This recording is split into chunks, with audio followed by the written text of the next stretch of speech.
Merhabalar efendim, iyi akşamlar. Bugün 5. programı gerçekleştirmek için buradayız. Bugünkü konuğumuz Sayın Ahmet Gürtunalı. Soğuk zincir teknolojilerini konuşacağız. Ahmet Bey hoş geldiniz. Hoş Nasılsınız? bulduk. Teşekkür ederim. Siz nasılsınız? Teşekkürler. Soğuk zincir, soğuk adam Iceman diye başladık biz ama işin tabii şaka tarafı o. Çok önemli bir konu, çok ciddi de bir konu. Keşke sadece şakada kalsak ama. Ahmet Bey siz nasıl başladınız bu işe? Sizi soğuğa iten ne diyelim? Ben Doğu Akdeniz Üniversitesi Elektrik, Elektronik ve Soğutma Yüksek Teknikerlik derecesinde mezun oldum. Evet. Bu eğitim sürecinde de soğutma üzerine hep çalışmalar yaptım. Staj projeler dahil. Okul bittikten sonra yine soğutmaya devam ettim ama bu soğuk zincir alanı bizim ülkemizde eksik gördüğüm bir noktaydı. Ve gelişen süreçler içerisinde bazı problemler oldu. Evet. Babamla ilgili rahatsızlandı. Ve onun rahatsızlanmasıyla birlikte bu eksikliğin daha da ön plana çıktığını görüp tamamen 2012'den beridir bu soğuk zincir alanında. Kullanılan ilaçlar mı soğuk zincire tabi tutulması gerekiyordu? Neydi problem? Uygun görürseniz Tabii ki yani açıklamak. genel olarak hep yani bildiğiniz gibi gıdada da soğuk zincir, gıda güvenliği açısından hata payı olmayan bir durum. Evet. Aynı şekilde ilaçlarda da hangisinde yoktu acaba? Ben size sorayım. Evet. Peki. Daha sonra bu sürece girdiniz tabii. Evet. Ne kadar süredir bu teknolojinin 2012 içindesiniz? yani 2011 sonundan beridir soğuk zincir teknolojileri ve danışmanlık adında bir işletmem var ve orada hizmet vermeye çalışıyoruz. Peki nedir soğuk zincir? Nasıl tanımlarsınız bize? Soğuk zincir aslında çok basit bir sistemdir. Şöyle bir açıklaması var. Soğuk zincir gerektiren ürünlerin üretildiği andan tüketileceği veya uygulanacağı ana kadar olması gereken, istenen koşulların, değerlerin sağlanması ve kayıt altına alınması gereken bir sistemdir. Evet. Nereden çıktı derseniz Evet. bu sistem, onu da Dünya Sağlık Örgütü'nün bir örneğiyle anlatmaya çalışayım. Dünya Sağlık Örgütü diyor ki herkesin bildiği gibi yumurta bir kez haşlandıktan sonra Evet. ne yaparsanız yapın eski haline dönmez. Evet. Mantık budur diyor. Bu soğuk zincir gerektiren ürünler de bu mantıkla bir kez ısındıktan veya bazı aşılar siz daha iyi bilirsiniz, ilaçlar için donduktan sonra Evet. ne yaparsanız yapın ilk anda üretildiği andaki yani amacına hizmet edecek hale gelmez. Ne isterseniz yapın gibi bir örneği vardır. Nedir tabi Mantığı- tutulması gereken ürünler bahsedersek? Soğuk zincirde taşınması gereken, soğukta taşınması gereken ürünler nelerdir? Şimdi tabii ki dediğim gibi iki konuya ayrılır bu. Hem gıda alanında hem Bir de medikal tıbbi, alanda. medikal Evet, anlamda var. aşı, ilaç, Evet. kan. Yani işte benim, Aşılar değil mi? Çocuk evet, aşıları, benim erişkin bildiğim aşıları, aşılar, ilaçlar, kan ürünleri, karın ürünleri, insülin, diyabet hastaları için kullanılan, kitler. kan sulandırıcı, kleksan, heparin evet. gibi ürünler. Evet, yani bunlar medikal alanda. Gıda alanında da Ve bir takım tabii jinekolojide kullanılan ilaçlar var ya da başka tıbbi anlamda da pek olan detayına ilaçlar girmek var istemem. tabii ki. Benden- Medikal anlamda kullanılan ben ilaçlar işin var. soğutmasındayım. Evet. Gıda alanında da o daha basittir. Buzdolabında olan bütün ürünler veya dondurucuda soğuk zincir gerektiren ürünlerdir. Evet. Gıda anlamında da tabii ki marketlerde de olması gerekiyor değil mi?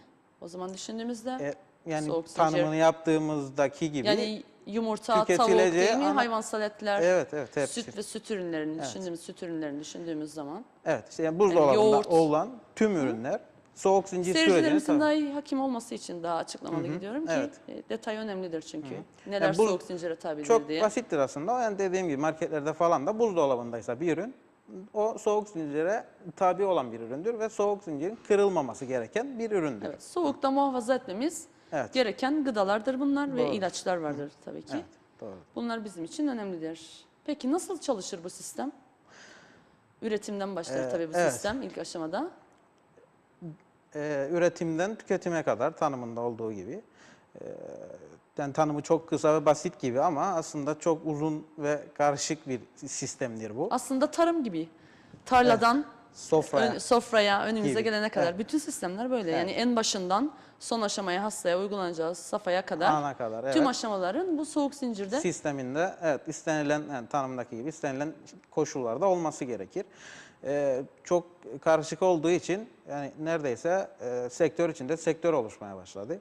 İşte üretim alanında üretilen ürünü soğutmak için gerekli ekipmanlar farklı. Orası için daha farklı bir sektör oluştu veya da Evet. branş oluştu. Evet. Bunun transferi var, lojistik dediğimiz, yani taşınma esnasında. Onun için daha farklı yani işte soğuk buzluklu arabalar diye bilinir genelde. Bu frigoferik araçlar. O ayrı bir sektör, ayrı bir branş olmaya başladı. Çünkü geliştikçe ve detaylar ortaya çıktıkça profesyonelleşmeyi gerektirdiği de ortaya çıkıyor. Taşımadan sonra bu perakende dediğimiz yani teşhir yerine geliyor. Orada yine koşullar farklı olduğu için daha detaylı konular, onların getirdiği ayrıntılarla yine bir branş neredeyse apayrı ve tüketim alanı yani en son nokta artık uygulanacağı nokta o da ayrı bir sektör olmaya başladı. yani sonuçta o gıdayı biz gidiyoruz marketten alıyoruz dip frizden ama bir poşete koyup getiriyoruz. Evet. Bu doğru mu? Şimdi o doğru değil Yani ama örneğin ben marketten aldığım bir evet. dondurucu, donmuş haldeki bir gıdayı ne tarz bir poşete koymam gerekiyor? Nasıl taşımam gerekiyor? Onun için özel poşet Evet. gerekiyor değil mi? Onun için özel poşet gerekiyor ama ondan öncesi de çok Oraya geldi aşamadan önce. evet. Yani ondan öncesini sorgulamamız lazım. Evet. Çünkü bu soğuk zincir ismi yani ben söylerim. Yani o markete gelinceye kadar ki tüm aşamalar sonuçta Aynen önemlidir. öyle. Bu bir zincir Ve çünkü. o aşamadan sonraki de önemli. O Yo, ben yüzden bir kadın soğuk olarak zincir. direkt marketten ki şey yaptım. Yani Yani sonuçta oraya gidip kadar her alıyoruz şey ya biz. yolundaymış gibi Tabii. kabul Ben ederseniz oraya kadar her şey yolunda diye düşündüm. İnşallah.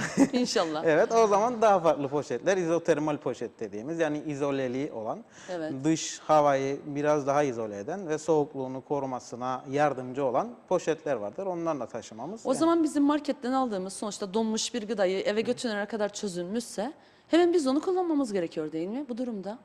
Yani yazın Evet. düşünüyorum ben mesela 40 Evet. dereceye kadar varan sıcaklık var. Et örneğin çözülmüşse ya da herhangi bir gıda çözülmüşse veya dondurma örneğin Çözülmesine difrizlerden de gerek alıyoruz. yok. Donmuş yani 2-4 derece dediğimiz gıdalar için de geçerlidir bu. Evet. Yani o donmuş için tamam. O zaman marketten aldığımız şeyi eve gelirken eğer çözülmüşse onu difrize konmamızın Evet pek bir o anlamı kesinlikle olmaz. evet. Yani Olmaması kullanmamız gerekiyor. Daha sağlıklı deniyor. olur Evet kullandığımız doğrudur. zaman. Evet. Kimler organize ediyor bu sistemi? Nasıl yürüyor bu sistem Ahmet Bey? Yurt dışında nasıl bir sistem düşündüğümüz zaman? Şimdi neticesi belli olan bir sistem yani işte biraz önce anlatmaya çalıştığım gibi. Siz bunu uygulanacağı ana kadar veya tüketeceğiniz ana kadar ne yapılması gerektiği ortada. Bu netice elimizdeyken geriye kalan işte dünyada her ülkede daha farklıdır. Kendi şartlarına Ahmet Bey göre. sözünüzü balla kesiyorum. Çok değerli bir hocamız hatta. Onunla Tamam. ilgili medikalleri konuşacağız. Ateş Hocam. Ateş Hocam. İyi akşamlar, nasılsınız? İyi akşamlar hocam. Nasılsınız? Çok teşekkür ederim, sağ olun. Sizler nasılsınız? Teşekkür ederiz. Soğuk zincir teknolojilerini konuşuyoruz hocam. Medikal anlamda düşünürsek tıp hayatında ya da tıbbi ürünleri düşündüğümüz zaman gerek çocuk aşıları gerekse diğer ürünler. Soğuk zincir nasıl kurulması gerekiyor? Nedir konunun önemi? Bizimle paylaşır mısınız lütfen? Tabii şimdi şöyle söylememiz lazım. Özellikle eğer aşılar gözüyle bakacak olursak, onun soğuk zincir kurallarına tam olarak uyulması ve hiçbir şekilde de soğuk zincirden ödün beklememesi gerekiyor. Yani her iki tarafı da aşının sıcağa maruz kalması veya bizden sıcaklığın üstündeki bir sıcaklığa maruz kalması veya donması aşıların etkiliğinin kaybına neden olabiliyor. Her aşı için bunların sınır değerleri birbirinden farklı. O nedenle de aşı özelinde önemli bir şekilde her aşı dair bir şekilde bakarak onları saklamak gerekiyor. Özellikle bazı aşılar var ki sıcaklığa karşılaştıklarında çok çabuk özelliklerini yitirebiliyor ama bazı aşılar da varsa dondukları anda özelliklerini yitiriyor. O bakımdan saklama koşullarına uymayan aşıların hiçbir şekilde kullanılmaması lazım. İlk üretildiği andan, fabrikadan çıkış anından en son kullanılması kadar, yani çocuğa veya yetişkine o aşı uygulanana kadar bu koşullara tam olarak uyulduğundan emin olunması lazım. O bakımdan genellikle bu aşılar taşınması sırasında, üretimden sonraki taşınması sırasında... Hocam çok özür Buna dilerim müsait- sesiniz. Hocam sesiniz çok anlaşılır değil. Pek anlayamıyoruz kurduğunuz cümledeki kelimeleri. Hocamız bu arada Dubai'de. Hocam çok teşekkür ederiz. Alo. Alo. Ya şu anda sesiniz açıkçası ben hiç bilmiyorum. Nasıl yapalım? Efendim?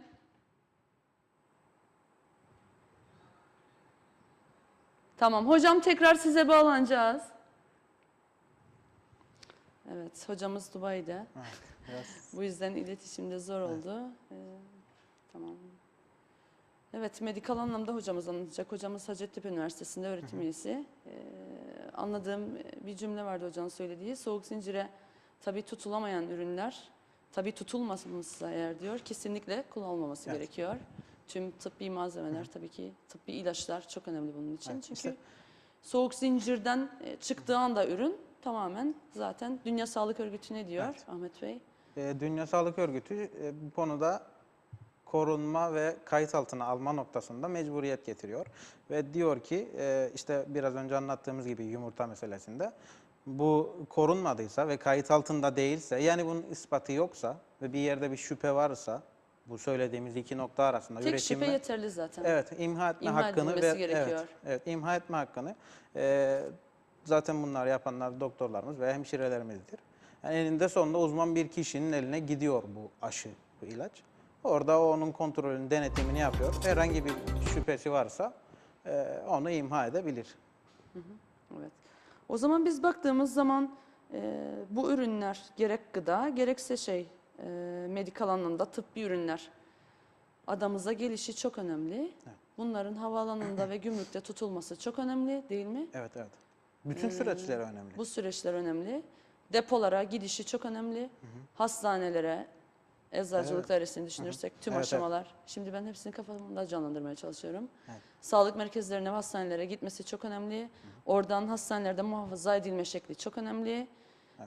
Doktorlara ulaştırılması. Doktorlara, kliniklere ulaştırılması ve eczanelere ulaştırılması çok önemli. Ve Eczanenin eczanelerden- tuttuğu Ve şey çok önemli. eczanelerden yani hastaların taşıma süresi de bazen Yani zincire öyle- baktığımız zaman kocaman bir zincir var Evet. burada. Ve zincirdeki pay sayısı da arttıkça hata oranı da artıyor değil Tabii mi? ki. Bilinç çok önemli. Denetim çok önemli. Ve teknoloji artık çok yardımcı oluyor bu Peki. konuda. Bir soru soracağım size. O zaman ben bir eczaneye gittiğim zaman bir aşıyı normal mutfak tipi, yani mevcut şu anda mutfak tipi var. Mutfak tipi dolaptan aldığımız zaman bu güvenilir mi değil mi diye sorduğumuzda ne cevap verirsiniz? Şimdi bu konuda benimle O mutfak tipi olan şeyi evet, ilk etapta güvenli yapan nedir? Yok. Yani ne olması gerekir? Şimdi şöyle bir şey, 1980'lerde galiba bu medikal soğutucu dediğimiz cihazlar çıkmadan önce ev tipi buzdolapları için çalışmalar yapıldı. Çünkü ellerinde bir tek o vardı. Nasıl en verimli şekilde kullanabilirler? İşte, şema çıkarttılar, hangi aşı nerede muhafaza edilecek gibi bir çalışma yaptılar. Evet. Bu zaman geçtikçe ve teknoloji ilerledikçe günümüzde medikal soğutucu diye bir cihaz çıktı ortaya. Evet. Bu cihazda aşılar, insülinler, bu tür ürünler için gerekli koşulları sağlayan bir cihazdır. O yüzden ev tipi buzdolabı bu işe uygun değil şu anda. Evet. Ee, Peki o mevcut ev tipi buzdolabını farz edelim ki bu bir hastanede de var. Hastanelerde de var yani sonuçta. Nasıl peki sağlıklı bir hale getireceğiz? Yani içine ne koyabiliriz? Isı ölçer koyabiliriz değil mi? Bir alarm sistemi koyabiliriz. Tabii ki yani. Jeneratör de gerekir bu durumda değil mi? Tabii ki yani soğuk zincirin kırılmaması için. Yani en basitinden gidersek Ahmet Bey, mesela şu anda bir eczane kendi mutfak tipi buzluğunu nasıl güvenilir hale getirebilir? e, Çünkü medikal soğutucu alın, yani ilk aşamada biraz lüks gibi duruyor. Tabii ki eğer bir iş yeri varsa içerideki her şeyden kişi sorumludur değil mi? Eğer yetkiliyse orada. Bu bir hastane için de geçerlidir. Bu bizim için de geçerlidir yani. tabii Ben ki. biz diye konuşuyorum zaten. Hepimiz çünkü burada sorumluyuz diye düşünüyorum Tabii ki. kesinlikle. Kendimi de asla ayırmıyorum. Evet. Gerek klinikte gerekse hastanede olması gereken mutlaka zaten o bahsettiğimiz ilaçların ve aşıların belli bir derecede olması gerekiyor. Evet. Ama bunun normal mutfak tipi buzluklarda tutulması termometre olmadan değil mi? Sadece termometre değil. Zaten Alarm sistemi olmadan tutulması yani biz körü oynuyoruz o zaman gibi işte oluyor. o nokta şüphe noktasına geliyor. Yani Şüphe noktasında da imha deniyor zaten. hiç, evet. Yani İmha edelim her şeyi. ben bilmiyorum. Çok O güzel. yüzden pek yorum yapamayacağım. Yani burada mevcut en başta herkes üzerine düşen sorumluluğu alacak. Hepimiz de alacağız yani. Olması gereken bu herhalde. Dünya Ahmet Sağlık Bey. Örgütü Yani diye bir eczacı eczanesindeki mutfağı güvenilir hale getirip gerçekten aşıları da Ondan insülinleri öncesi- de ondan öncesi yapması de önemli. gerekiyor. Aynı şekilde bu tabii şey için de geçerli. Eczacılık dairesi içindeki eczacılık ki. dairesinde böyle bir alarm sistemli dolapları var diye biliyorum ve kullanıyorlar bu sistemi. Depolar aynı şekilde. Depolardan eczanelere transfer şekli. Tabii ülkeye gelişten başlar bu iş. tabii üretiminden başlar. Üretiminden başlar. Tabii biz o aşamayı göremediğimiz için. Yok, zaten sıkıntı yok o diğer ülkelerde. Yani bunlar üreten ülkeler. O zaman bizde iş gümrükten başlar. Değil mi Ahmet Bey? Yani öyle kabul edebiliriz ilk adımı. Çünkü ondan öncesi Gümrüklerdeki durumu peki biliyor musunuz? hiçbir bilgim yok gerçekten. Bilginiz yok. Peki yani bu sistemin o zaman transport sistemini hep düşündüğümüz zaman ilk aşamadan adamıza gelişi, adamızdan eczanelere, hastanelere, kliniklere ve sağlık merkezlerine Son ana kadar. transferi. Son ana kadar hepsi kayıt altında olması gerekir.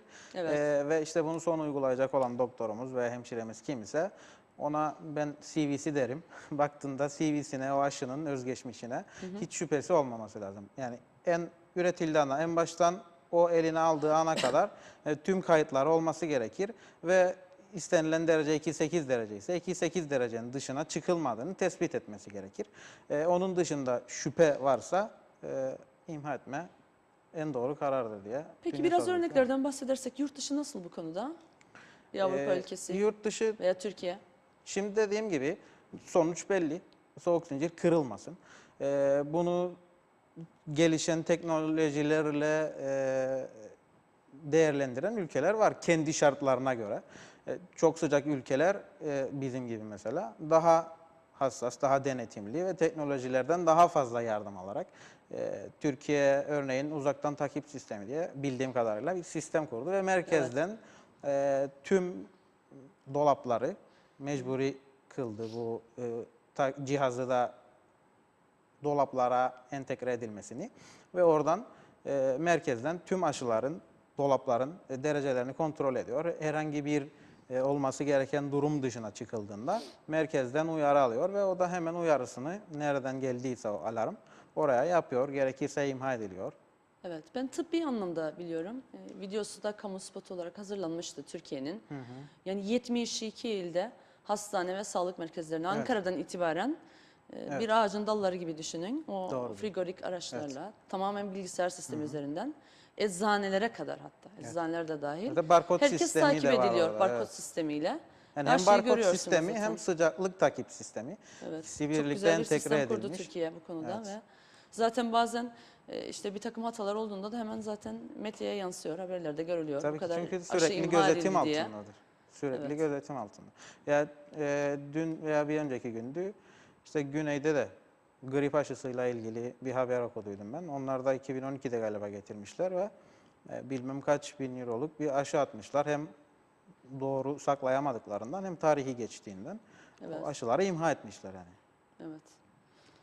Peki nasıl anlarız soğuk zincirin kırıldığını? Soğuk zincirin kırıldığını nasıl anlarız? Gıdada aslında bunu Anlayamayız değil mi? Ancak bozulacak. yapmışız. Hepimiz başından geçmiştir yani özellikle siz yemek yaparken dolap açılır işte etse balıksa erken bozulduğunu bildiğimiz gıdaysa alınır bir koklanır böyle. Evet. İşte kokar mıydı kokmaz mıydı falan emin olunamaz yanındakine verilirsen bak falan gibi. O emin olamaz böyle bir evde bir dolaşır o et. Ne oldu? Koklama yöntemiyle. Evet. En son bir kriz masası falan oluşturulur. Ve anne karar verir. Genelde kedi köpek varsa ona çünkü emin olmadıkları için yemeye cesaret etmezler. Evet. Genelde o şekilde bir şüphe varsa o zaten atılır. Yani hepsimiz bu sistemin içindeyiz, üretimden tüketime kadar dediğimde işte bu içinde olduğumuz bir örnektir aslında. Hepimizin başına gelmiştir muhakkak.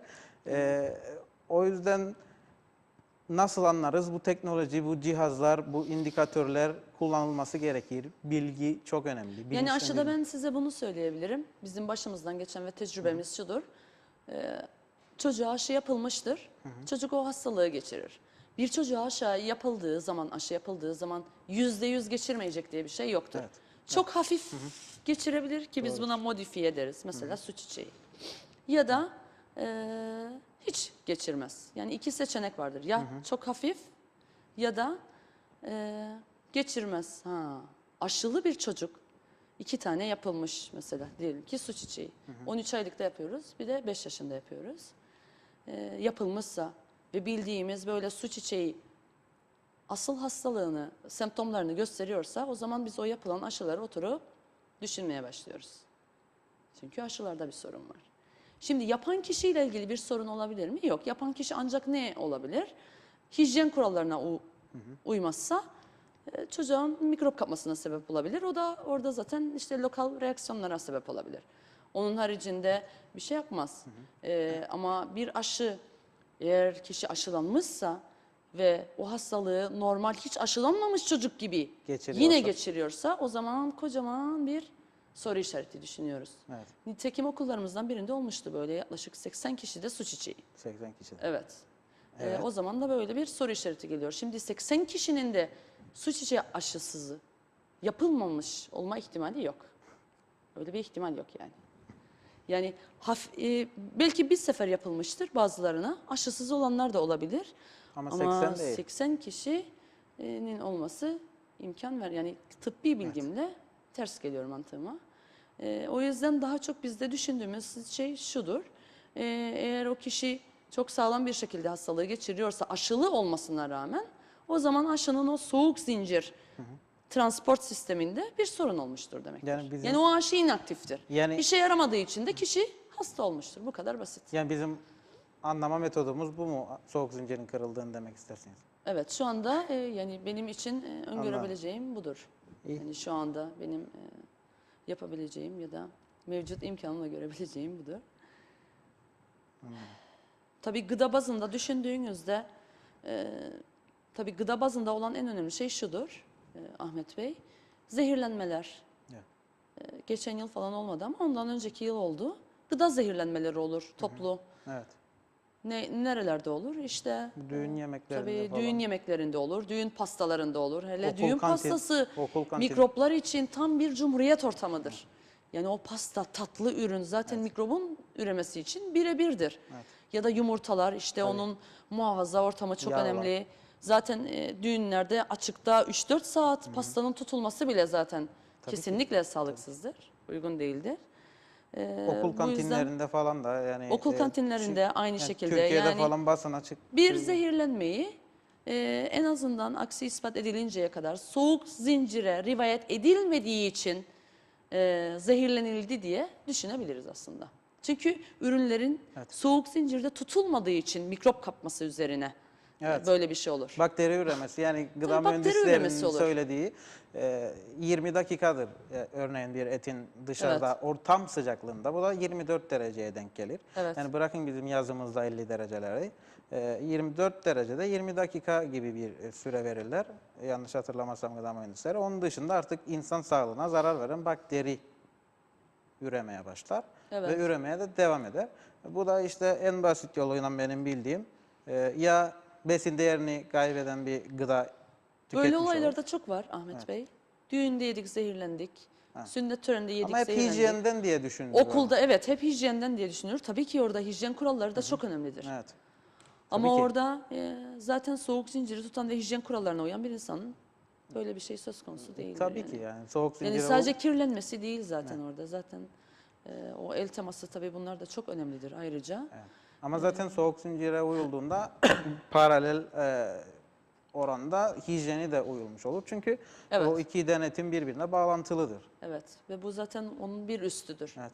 Yani temizlik kurallarına Uyan bir insan buna da Evet. uyar. Buna uyan ona mutlaka ki Çok uyar. önceden uymuştur ona. Evet. Peki gıda alanında düşündüğümüzde mesela annelerimiz için konuşursak ya da evdeki kadınlarımız için konuşursak aldığımızda ürünleri nasıl muhafaza etmemiz gerekiyor? Örneğin dondurucu ürünleri biz deep freeze kısmına koyuyoruz. Evet. O sırayı nasıl yapmamız gerekiyor Ahmet Bey?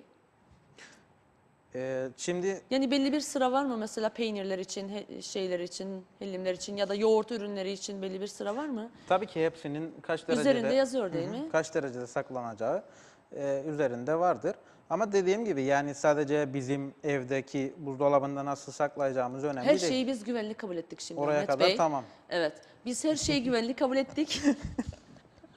Ürünü marketten aldık ya da ilacı eczaneden aldık. Her şey güvenli. Şimdi biz evimize geldik. Evet. Son aşamadayız. Tüketme aşamasındayız. Orada pek sıkıntı olacağını sanmam çünkü artık bu Galiba en güvenli yer evimiz. evet ev tipi buzdolapları bayağı gelişti artık. Evet. No frost falan dedikleri sistemler çıktı. Şimdi Evet, ayarlanıyor zaten dereceler. low frost'lara geldi artık. Hepsi elektronik kontrollü oldu.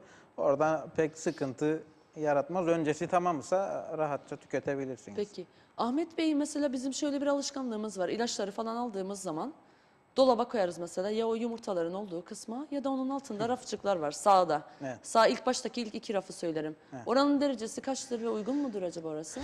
Tıbbi ürünler için. Şimdi genel olarak dediğim gibi teknoloji geliştikçe bu ev tipi buzdolaplarda bayağı çeşitlenmeye başladı ama bizim genel olarak kabul ettiğimiz o kapak kısmı dediğimiz yani o yumurtanın falan olduğu kısım 14-18 derece arası kabul edilir. Mesela orada asla aşı tutamayız bu durumda. Çünkü aşılar Şimdi o dolabın hiçbir yerinde Evet. aşı tutamayız zaten. evet 4 ile 8 santigrat derece arasında olması Evet. gerekiyor mesela. 2 ile 8 olması gerekir. Mümkün olduğunca 4 dereceye sabit 4 ortalamada tutuyoruz zaten. tutmaya çalışırız. Ama o kapak kısmı kesinlikle olmaması gerekir. Çünkü dediğim gibi yani 14 ve 18 derece arası bir derece O zaman seyircilerimize diyebilir miyiz ki o sağ üst yumurtalık olan kısımda ya da sağ tarafta en üstte bir ilacı tutmamızın bir anlamı yok. Mesela insülin hastaları, insülinlerini evet. İnsülin hastaları açık insülin bildiğim kadarıyla ortam sıcaklığında yani 24 derecede 4 hafta kadar saklanabilir ama kapalı bir insülin yani hiç açılmamış aynı aşı gibi 2-8 derecede soğuk zincir kırılmadan tutulması gerekir. Yani kapalı bir insülin varsa ve evinde muhafaza ederse kesinlikle kapağı koymaması gerekir. Gerekirse termometreyle en yakın derece neredeyse soğutucusunda yani ev tipi buzdolabında orada muhafaza etmesi gerekir. Onun dışında etkisini herhalde kaybedecektir. ve geliyor biliyor musunuz Acil Ahmet Bey? Mesela hasta insülin hastası, diyabet hastası geliyor ve diyor ki doktor hanım biz yaptık ama yapmamıza rağmen yüksek şeker. Yani o zaman o yapılan insülin etkisizdir bu durumda. Yani yapılmasına rağmen eğer düşmüyorsa, Evet. orada ek bir şey de yoksa, gıda alımı da yoksa değil mi? Bu durumda Tabii ki bu sonuçta. düşünülebilir. Yani o soğuk zincir kırılmış Tabii olduğu ki o düşünülebilir böyle bir dediğimiz durumda. şüphe konusu insülin için de geçerlidir.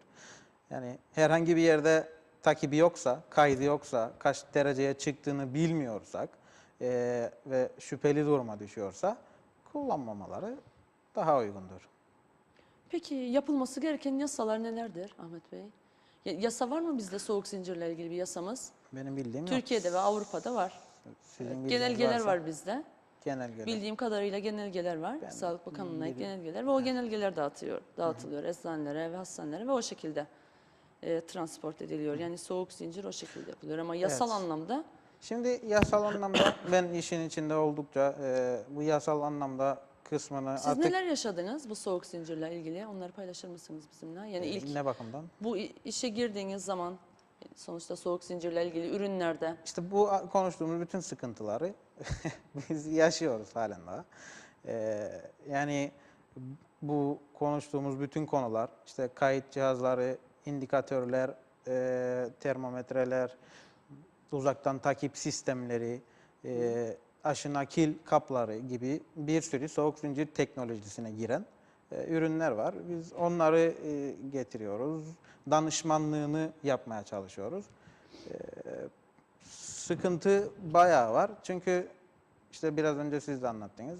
Aşının etkili olup olmadığını yaptıktan sonra anlamaya çalışıyoruz biz. Yani aşıyı imha etme yerine yapıyoruz. Dediğiniz gibi hastalık yaptıysa o zaman soru işaretiyle acaba bu aşı etkili değil Sondan mi başa gidiyoruz. gibi. Yani o en basit bir örneğidir.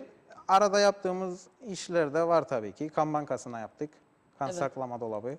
Onkoloji servisine yaptık. Onkoloji servisini yaptınız. Evet, 2 tane onkoloji servisine yaptık.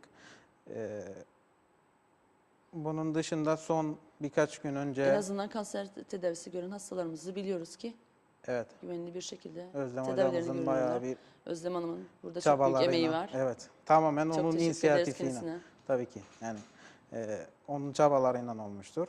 Yine kan bankasında da kan bankası Kan ürünlerimiz de o çalışanlarının zaman güvende en tabii azından ki. diyebiliriz. Yani merkezde güvenlidir.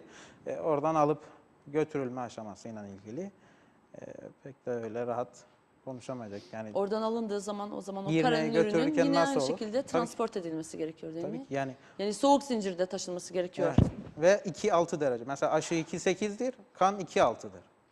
Evet. Biz olması gerekeni anlatacağız Ahmet Bey.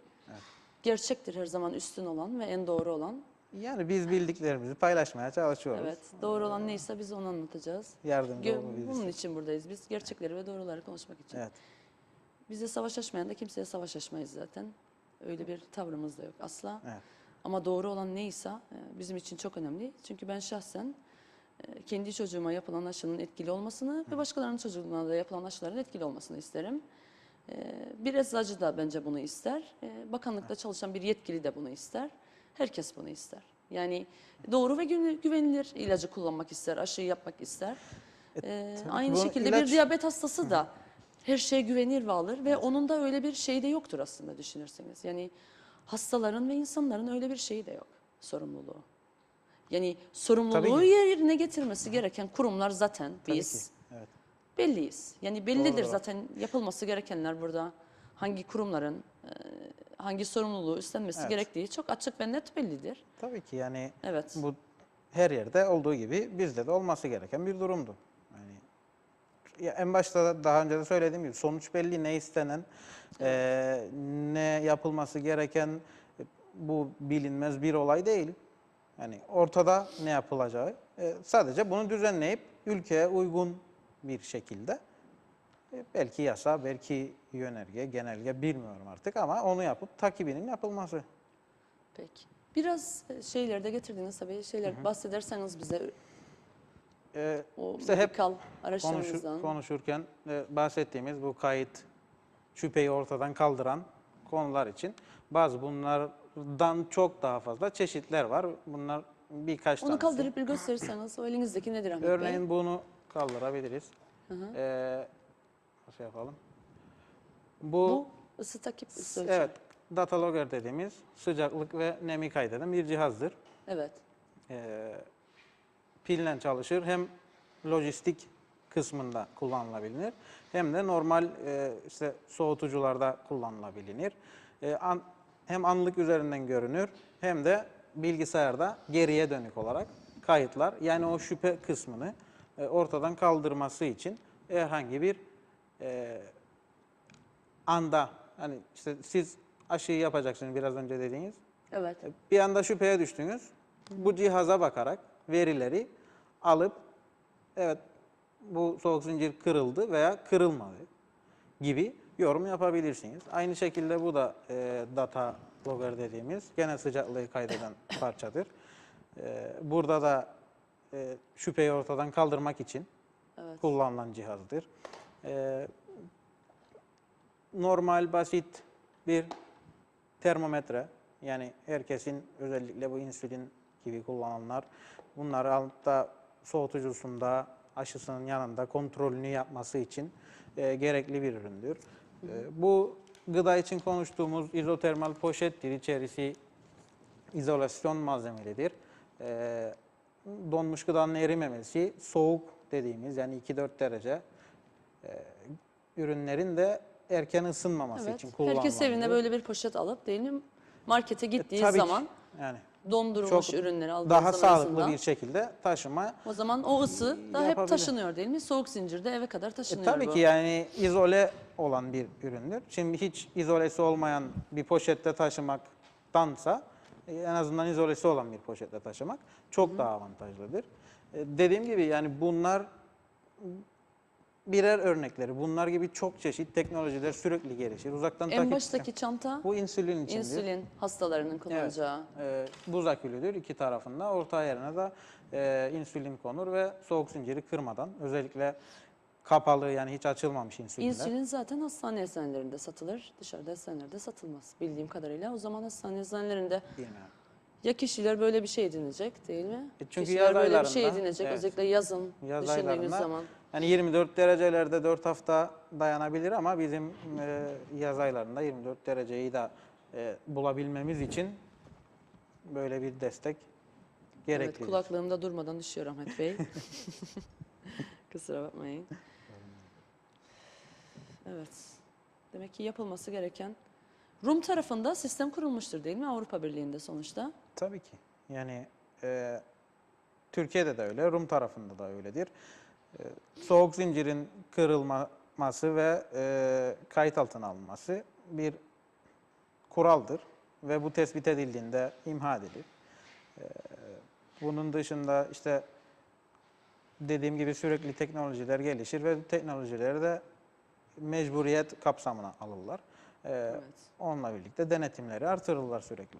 O zaman konuyu özetlersek soğuk zincir hem gıdalar hem de bir takım ilaçlar için mutlaka gereklidir. Evet. Soğuk zincir olmadığı zaman yani bu gıdalar ve ilaçlar bunlar neler dedik? Kan ürünleri, çocuk aşıları veya erişkin aşıları, kan malzemeleri dediğimiz işte taze tam kan, eritrosit süspansiyonu yani bir trafik kazasında ya da bir ameliyat için gerekli kanlar hepsinin soğuk zincirde ilk aşamadan son aşamaya hastaya uygulanıncaya kadar Tutulması soğuk zincirde tutulması gerekiyor değil Ve mi? kayıt altına alınması gerekiyor. Evet. Aynı şekilde et ürünleri, Süt ürünleri, pasta, balık, süt ürünleri, balık. donmuş ürünler. Evet, donmuş ürünler aynı şekilde hepsi için geçerli. Ve tabii ki eğer bu sistemde bir şüphe varsa Dünya Sağlık Örgütü diyor ki şüphe zaten tek İmha başına edilmesi için ürünün imha edilmesi yeterlidir. için yeterlidir. Ispatlamaya bile gerek yoktur. Şüpheli bir ürün zaten ispatlanamaz. Evet. Yani nasıl ispatlayacak ki? Yani nasıl taşındığını bilmiyoruz. Hiçbir kayıt yok. 30 dereceye mi çıktı? Eksi 18 dereceye mi geldi? Kaç dereceydi? Ne oldu? Ne olmadı? Kimse bilmiyor. Kayıt yok ortada. Neye göre biz karar verecek?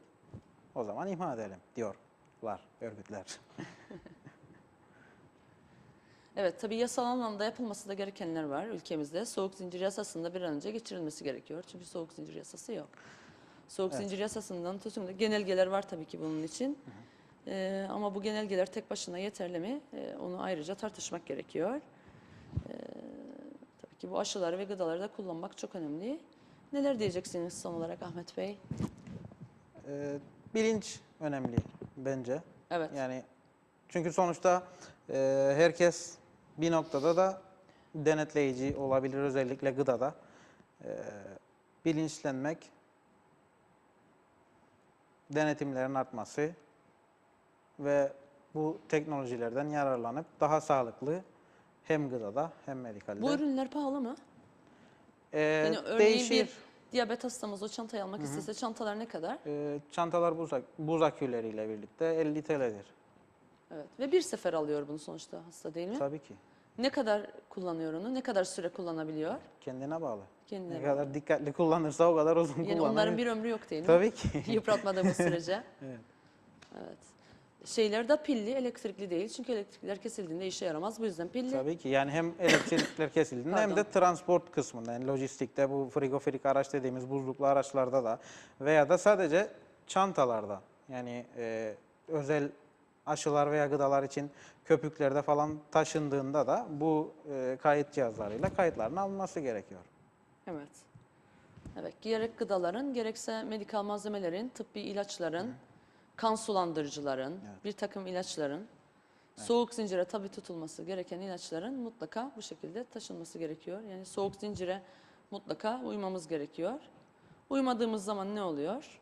Özetlersek, Ya aşı etkisiz oluyor, ya ilaç etkisiz oluyor, şikayetlerimiz devam ediyor. Evet.